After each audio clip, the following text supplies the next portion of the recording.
But there's two pieces in the journal Historical Materialism. One was called "White Energy Workers of the North Unite: A Review of Huber's Climate Change's Class War."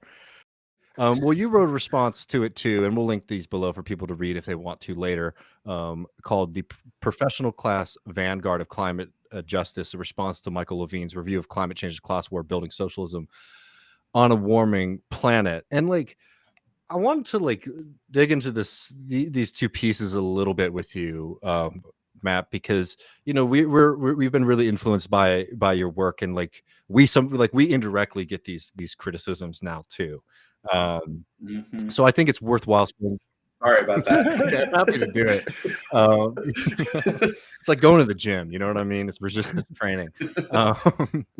But yeah, I wanted to like look at at these two pieces and sort of get into what this criticism is, and what the argument about it is. I mean, like, what's the fairest way to sort of summarize his criticism? He thinks that you're right, for example, maybe about some of the PMC stuff. He thinks that you discredit Indigenous and people of color groups, and that you're wrong about the kind of revolutionary potential of energy workers in particular. But in some ways, I'll editorialize like the working class, I think, in general. Let me read a line from here.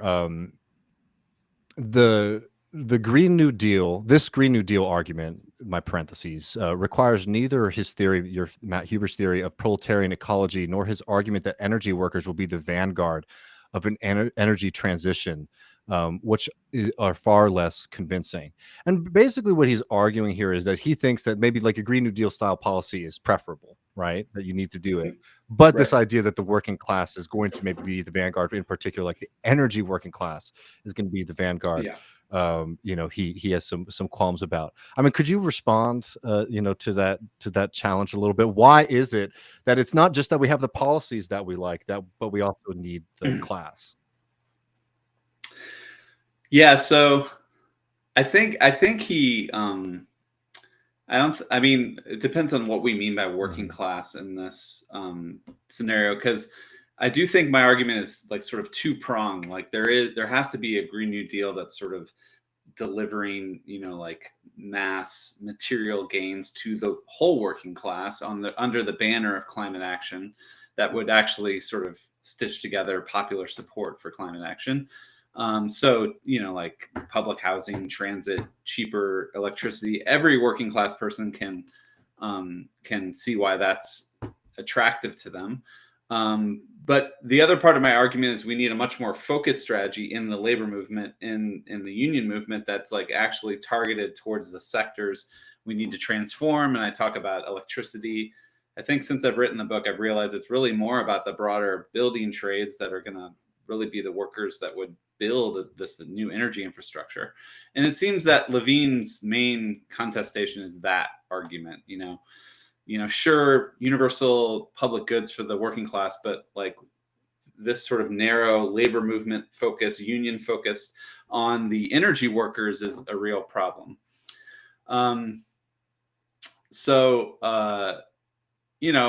But to me, like what I argue in the piece is that if we actually look at what needs to happen to solve climate change, like there's no way these workers would not have an interest in it happening, because again, it's going to be about building new housing, transit, totally new electricity infrastructure, totally new material infrastructure systems, which are going to need workers like pipe fitters and welders and carpenters, and basically this sort of industrial building trades and these types of workers that work with their hands, that aren't, I was listening to Vivek earlier, that aren't at the university, they aren't knowledge workers. Like these are the workers that are going to have to build this entire, so it's very obvious that they have, you don't need complex theories of, Gramscian cultural hegemony to understand that like these workers have a direct interest in a decarbonization plan. And so I just, what I argue is that acting like these workers don't have an interest. And, Levine's very concerned that the workers are reactionary. They're going to, go against climate action, which, to be obvious, like that has happened because basically we haven't embarked on this actually solving climate change. And, if we actually embarked on solving it, we would be building new infrastructure to the extent where the workers would see it again, an obvious interest. And so his argument is that, these workers are clearly not a agent that we need to focus on, and that we should focus on what he calls the vanguard of the climate justice movement, which is indigenous struggles against land dispossession and fossil fuel infrastructure, and climate change itself is harming indigenous peoples, peasant communities, Black struggles against toxic pollution, and so this is what much of the climate justice movement has already been saying we need to do. We need to like center the marginalized communities. We need to center frontline communities who are hurt and bear the most burden from climate change. And that's all good. And I agree, like those communities are going to be a central part of any climate movement. But essentially what Levien is saying, like what we're already doing is good and enough. And we should just keep doing what we're doing. And what the whole point of my book is that we're losing, right? We're losing badly in the climate struggle, and we need a new strategy. We need to really think differently about what we need to do to solve this. And just saying like climate justice and let's double down on the vanguard, that, for people like Levien, tenured academics and the university, like this is a very morally righteous thing to be like, yes, let's center the marginalized, let's center the oppressed. But like in terms of strategy, in terms of winning, it's not quite gotten us there. And we really need to think about how to build a much broader politics. So basically what I argue is that there's this kind of climate justice coalition, a kind of class coalition between professional managerial class people in NGOs, academics, highly elite knowledge workers, and this sort of marginalized communities that they claim to be sort of advocating on behalf of. But that coalition are two minorities of society, like the highly credentialed elites and the highly marginalized do not together form a broad coalition, a broad mass base to win climate action. So anyway, I think I covered way too much already, but like that's kind of like the argument is like much of academic politics, it just seems like a lot of moralism and a lot of finger wagging, but not much serious strategy politically about what we need to actually change and win this struggle. Well, I want to get back to like his criticism in a second, but I was talking to a family member recently about the potential the Trump versus Biden 24, right? And realizing how disastrous it is, and we were talking particularly about like this student loan thing, which is just like so amazing to go from we're going to cancel maybe not enough, but significant amounts of debt for people, to now like I just got an email the other week, and I know most of our listeners did, that's like, we need that shit now, right? Like we're just like, I got that threatening email from my student loan provider, right? It was just amazing to see that transformation, especially, I'm not to be too cynical about it, but like going into election season, that like these are going to be people's experiences. On top of that, we talked about a little bit at the top, this debt ceiling thing, where it looks like they might be, pursuing more cuts. That like we're basically going to go into, this period where like all the limited stuff that Biden's done, they're like sprinting away from it. And then I was thinking about IRA, right? And like we've had you on to talk more nuanced about it, but when it comes to like when you argue with people, there's a way that a lot of people who maybe like are like vote blue no matter who people typically argue is they go and they try to create this list. These are all the things that Joe Biden has achieved in his short time in office, and that's why we need to expand on it, which is a very different thing from having like a stale list versus like what people are actually experiencing. And in the case of like the IRA, that's something that I think for most working people is pretty far from them. But who is the ones who are going to be experiencing that is like more upper middle class people who can take advantage of some of these tax credits, right? This is something that, like, if you're somebody who rents, if you're somebody who doesn't have a lot of income, like this, it's inscrutable to you, it's meaningless to you. If you are somebody who is a high income voter, you might be like, yeah, Biden helped me get like a nice new stove or whatever, right? And like those are kind of things that we want to see, right? Is like giving people material goods, but it's very clear here like what class is getting the rewards. Yeah. And I've been banging this drum for really like 3 years now that like I'm really upset that like the climate left. There was this moment in 2018 to 2020 where they're like, oh, we figured it out, like we need mass universal public goods, like a job guarantee. Like, and I remember when those Sunrise kids sat in on Nancy Pelosi, they had good jobs, green jobs for all. Like it was kind of that Bernie Sanders, like Medicare for all, like, like for all, like universal. But then once Bernie lost, like, the NGO complex took over, and all of a sudden everyone's talking about, we need, 40% of investments to go to the most disadvantaged communities, right? These sort of means tested kind of environmental justice communities. And that has been what the Biden administration has done. They've sort of channeled a lot of the funding into this kind, not into sort of visible universal goods that everyday people would understand. The EPA announced in January a new program for environmental justice, and it's something like $100 million. I wish I have it in the piece, but it's something like 70 million of which will go directly to nonprofits that work with communities, right? And 30 million will go to governments, state and local governments that work with nonprofits. A direct transfer to the professional nonprofit staffers who advocate for these environmental justice communities. And in terms of material gains, like it's hard to see how that kind of investment's really going to move the needle politically. One add-on to what you said before is pretty striking to me that it seems pretty clear that the student loan promise led to some people coming out to vote. Young people came out to vote in the midterms in 2022. And I think the student loan calculus was part of that. And so if they're going to pull the rug out from under and there's going to be no relief, that's really foreboding for 2024, I'd say. So. Yeah, I mean, it's been frustrating to watch. And then like I want to respond to somebody asked something in the chat. I think we should respond to in a second. But there's two things, like what this piece really represented, and this is post-game, so I'll be honest, about what I think about it, is like really represented, I think, a really awful pathology in like particularly like academic left, but also like a lot of like left-wing organizations where like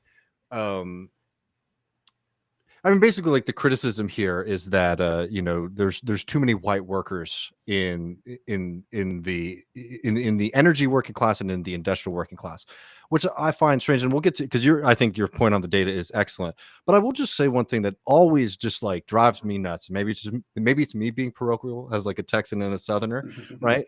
But if you notice in the piece, they're talking Levien is saying that like, oh, well, you're ignoring all of these other groups, right? And then he effectively argues that, well, we can ignore energy workers because a lot of them live in red states, right?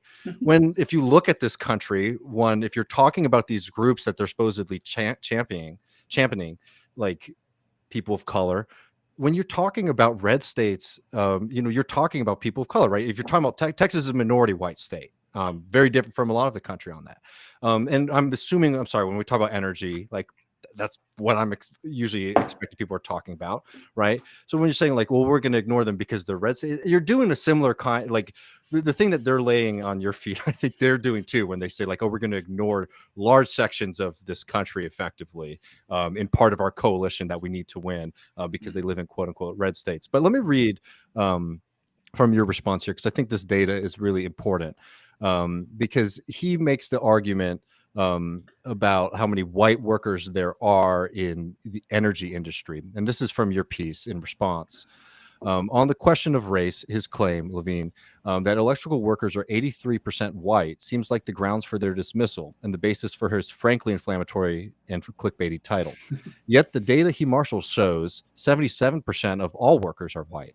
This includes many sectors no leftist would refuse a role in fighting for progressive change, like 81.3% working in elementary and secondary schools, 82% of librarians. It is hard to believe how any Marxist strategy that aims to organize the multiracial working class or build any kind of mass politics can simply set aside white workers. And for what it's worth, a more energy-specific data set actually shows electricity workers are more likely disproportionately non-white. I would wager your average IBEW local is far more diverse along multiple dimensions than many DSA chapters or academic departments. It's just a wager, I haven't crunched the numbers, so. But I mean, I think that this is like a really important point that like the left falls into a lot, where it's like we're going to sort of selectively look at racial demographics for certain sectors that we want to turn away from, but also ignore them for other groups, because like there's this whole other argument that's going on the left right now about what are the classes that we should be focused on, and there's a movement that's saying like it needs to basically be nurses and teachers, and things like that. And like, look, I don't understand this desire that some people have to sort of like pit the working class against each other, frankly. But it's really bizarre when these kind of attacks are lobbied against like industrial energy workers, and it's completely ignored for these other kinds of workers that we should be supporting, right? And we do support. Yeah, like Jane McAlevey makes really logical, reasoned arguments for why education and healthcare should be considered strategic sectors from a left perspective. And to be frank, like we've seen this, like who's going on strike the last few years is teachers constantly. It's nurses. And so there is a militancy in those sectors that needs to be really harnessed and cherished. And I see her point from a broader labor movement perspective of their strategic importance. But again, that does not mean denigrating and setting aside the broader working class. And Jane McAlevey has also said that the building trades are very strategically important, particularly when it comes to climate change. So that's my main point. Like you can talk about the labor movement more broadly and what's strategic, but for climate change, it's very obvious that although a lot of climate leftists like to act like we can just build a climate coalition that's teachers and nurses, you're not gonna have a winning coalition that is based on basically, we talked about this in the Novara thing, like care workers. Like the climate change struggle is about industrial production. It's about how we produce energy, how we build infrastructure. It's very material system that needs to be transformed. So for that, if you're thinking strategic sectors there, it cannot be healthcare and education. It has to be these very, belly of the beast systems that require people that do this sort of dirty work to keep systems running. And those are the workers that are going to have a lot to gain if we're going to rebuild our entire energy system. And so that needs to be the strategic core of a climate movement. And again, like for climate politics, you're going to have those teachers and nurses on your side already, because they're already like low carbon workers. Like they were the first unions to endorse a Green New Deal. So, it's kind of like those marginalized communities. You're going to have these people, they're going to support climate action from a very obvious perspective. But the struggle with climate politics is actually not just cobbling together the people that already agree that we need climate action, but actually expanding the coalition and building a much broader coalition. In fact, building a coalition that centers the industrial workers that are going to be needed to really transform this energy system. So that's where the left is really failing. Like I tell this story. I don't think I've told you guys this. It's I was in Denmark this fall doing some work on my book, and I got to meet with a lot of climate justice activists in the city of Copenhagen. These people, they all ride bikes around. They're very cosmopolitan. They're hanging out with other. and they're all that they want to talk about is solidarity with the global South and degrowth and this kind of hyper, again, quite moralistic kind of climate politics. But all the while, when I was there was an election that took place, and the election went pretty poorly for the progressive left, and a lot of shift towards this right-wing party. And Jacobin did some reporting to show that a lot of the people in the wind industry, like the industrial wind industry, Denmark is famous for the wind industry. A lot of those wind workers were voting for this right-wing party. Wow. They're shifting away. So this highly moralistic, urban, cosmopolitan climate justice movement is losing like the most obvious workers you would think you would need to have on your side. And so to me, that was like so symptomatic of this disconnect between, again, like this kind of highly PMC knowledge worker climate base and the actual industrial workers and building trades workers that we need to build this new energy transformation, right? Yeah, I mean, this is unfortunately like your book and your work is like particular to this problem, right? Like climate politics, but this is like the left in general, unfortunately. Yeah. Which is that we have like, I mean, but like climate change is especially frustrating for me because like if there's any kind of question in politics right now that's just so clearly practical or like material, it's climate change, right? Yeah. It's like literally like the earth. And the ability to turn this question into a kind of abstract moral exercise is really amazing and frustrating to me. And like, I think one thing that really helped convince me of your arguments, or or even just like thinking about this more seriously, was actually thinking about what a transition is, because like for most people, almost every time we talk about this on the program, climate change for a lot of people is like an affirmation of like a belief in science, right, over like the reactionary right that rejects that, right? And I think that's important, don't get me wrong. But like that ends up sort of dominating and being the only way that people think about this, because it's not just a question of like changing like social mores or like social beliefs. It's like a very serious question about industry. And I think like the way to frame it is like there are like two different views of what we should be doing, which is like reindustrialization, which is like Green New Deal, climate program, versus like a green deindustrialization, which you could call like a degrowth, right? They might not like that framing, but that's how I'll frame it, right? As an aside, this in the post game, like at a certain point, I've just given up framing it how they want to, because it'll never be satisfactory. And you can't even critique one person, because if you critique this one person, then another person said this. But anyway, gripes for another time. Like, this is like, could you help me put some meat on this? Because like, I think this is where so many people like get confused about, like when we talk about what climate policy is, I mean, this is like world historic industrialization, which is going to mean world historic employment and labor mobilization and growth and all these kinds of things. I mean, could you help somebody who sort of hasn't put that together in their head yet, that we're not just talking about like not buying an SUV or buying a Tesla, we're talking about fundamentally changing the grid, about changing the way that we produce? Yeah, no, and I've been thinking a lot lately how we really need to understand it's about like the infrastructure that underlies everything. And so I think a lot of degrowthers have this idea like, well, we're going to degrow the global north so that the global south can grow, right? So it's almost like we're going to take a bunch of resources from and reduce consumption up here so that consumption can go up here, as if it's just like a Tetris game where you're just moving.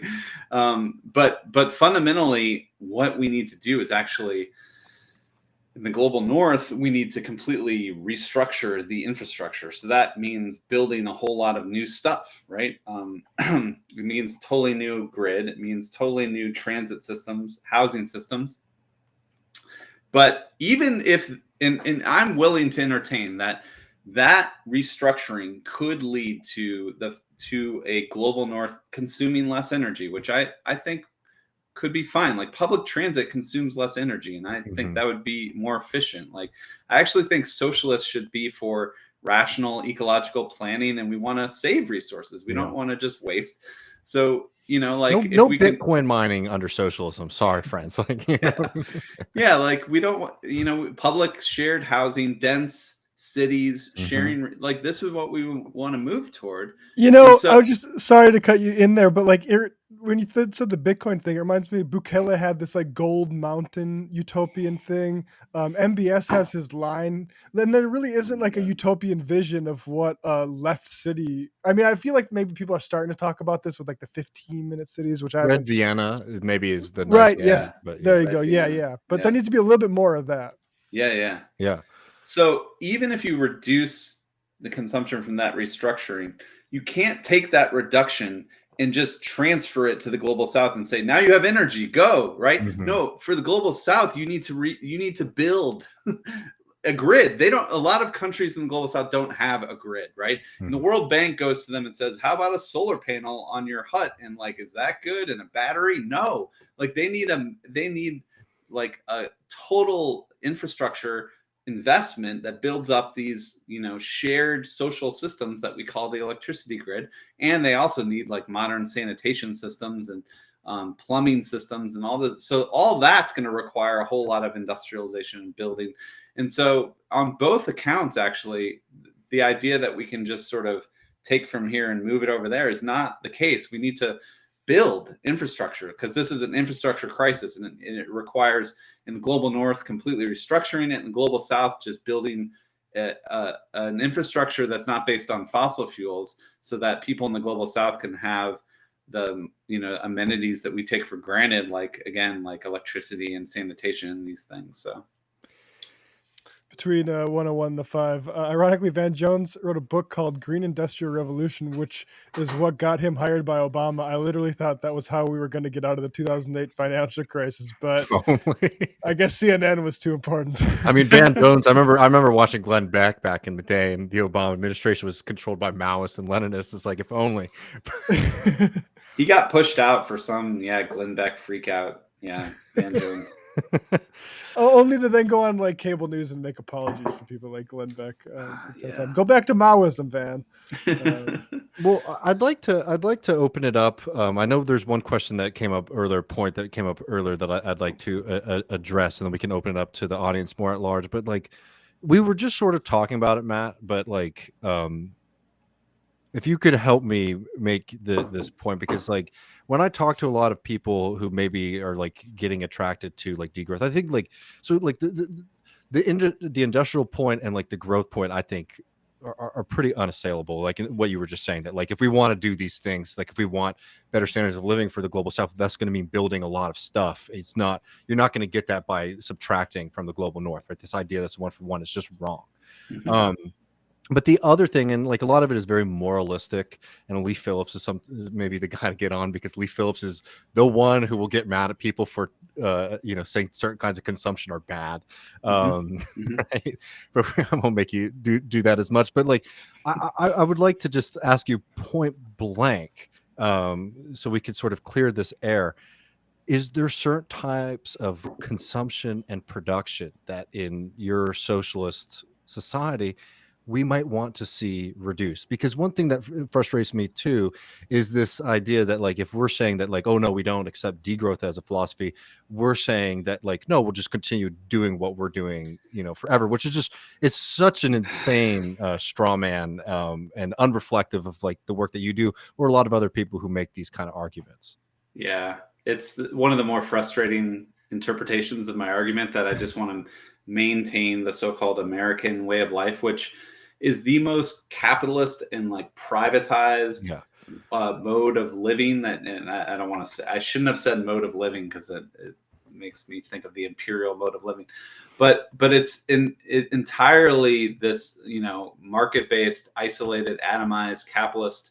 And again, like what I said before, if we're going to be socialists and we want to plan society rationally, this sort of suburbanized, individualist, automobile-centric system is completely irrational.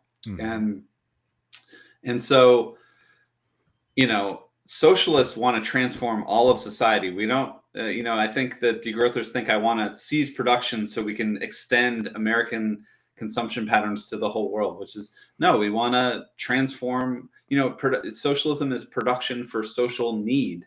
So what are our needs? Like, what do we need as a society? Do we all need to have a yard and a suburban private home and a car? I don't really think so. I think new visions of life and collective living and collective infrastructure, I think, could be attractive if properly invested in. But so yeah, of course, like socialism is about really deciding what we need and reducing what society democratically decides we don't need, and increasing what society thinks we do need. So yeah, there's going to be, you would want to transform our consumption systems in dramatic ways. And to be fair, like the degrowthers, I think there is common ground, because of course they're all for public transit. Yeah. They actually argue for what they call universal public services, a guaranteed healthcare and reduced work hours. That I think they don't quite realize that if we want to reduce work hours on a societal level, we actually need really efficient industrial production systems, which they often, are actively against. So there's a shared vision there, and we are definitely not just for reproducing American consumption as socialism. That's dumb. Yeah. Anyways, I just wanted to get it on the podcast because it just comes up every single time, I must say. Yeah, and like, okay, let's open it up. I will just say that, like, like what I find fundamentally change, like,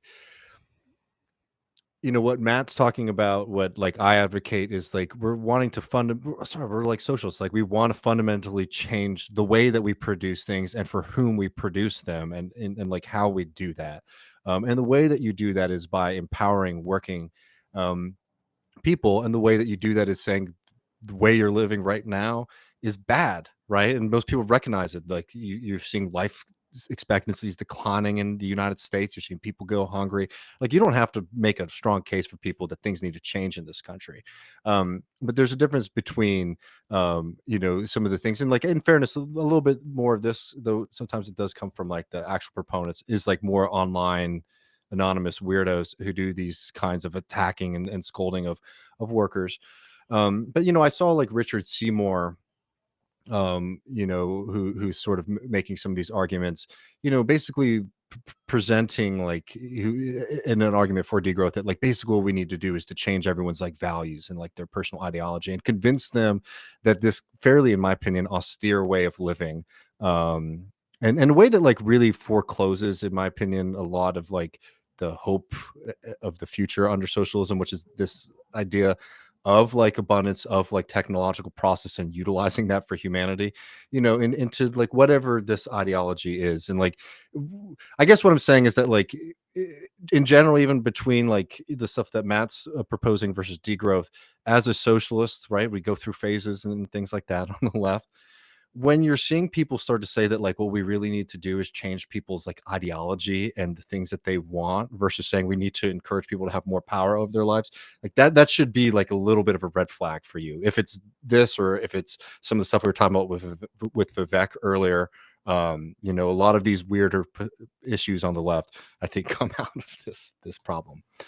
But yeah. All right, let's get to some questions. And this is, somebody said something in the chat, Anastasia, and because I just want to make this point clear, because I think they're a little bit confused as to what you were saying in your article, Matt, about like these kind of indigenous environmental groups, saying that I think misunderstand what you're saying that they're saying, I'll just read it. They're saying, is this disingenuous? These movements on the ground, indigenous and urban environmental justice movements, are not necessarily represented by the agendas of nonprofits and NGOs.